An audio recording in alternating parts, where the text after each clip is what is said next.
leader nyo? Magandang buhay mga kabidyo. Panoorin natin ang bid ng Randel Posita. Meron na kanyang ginagawa. Dahil sa mga kapulis sino team leader nyo? Hindi nagpapatupad ng maayos. Kaya ikaw ba team leader? niya. Anong kalukuhan na ginagawa nyo? Tawagan mo ang LTO. Brother, LTO. LTO. Personnel kayo ng ano? 13. Anong kalukuhan ginagawa ninyo? Kinakaya-kaya ninyo ang motorsiklo. Ba't di kayo pumapara na ibang sasakyan? Kalukuhan yung ginagawa nyo, brother. Ayan o, naka puro motorsiklo. Hindi nga, nakita ko nga eh. Kaya nga bumalik ako eh. Huwag ganon. Bakit kayang-kaya nyong huliin ang motorsiklo? Yung ibang sasakyan, hindi. Manguhula ba kayo para yung ibang sasakyan walang violation? Hindi, nakikita ko naman eh, brother eh. Yan o, puro motorcycle riders. Hindi nga eh. Kita ko nga. O sige, may isang four wheel. Pero ano yung mga nakatambak?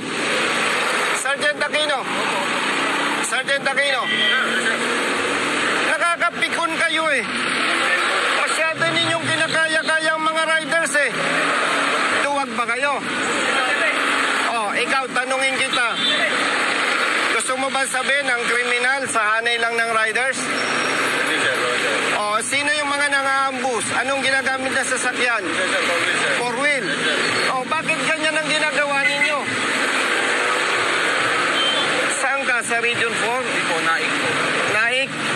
Hindi ko kayo pinagbabawalang manghuli.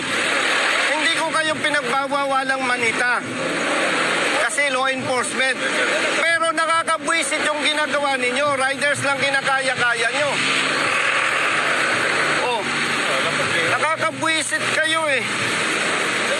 Dahil walang kakayahan ng riders. Maliliit lang. Ikaw, ano? Taga-ticket ka lang. Kalukuhan yung ginagawa nyo eh. Lilinawin ko, brother. Ha? Hindi ko pinagtatanggol ang riders na may violation. Ha? Ang ikinakabwisit ko, kinakaya-kaya nyo ang riders. Ba't di kayo makapamara ng naka-four wheel? Lalo na kung tinted, takot kayo. Brother, huwag ganun. Diskriminasyon yan eh. Malaking kalukuhan yan. Nakakapanginig kayo ng laman eh. Kalukuhan yan, oh.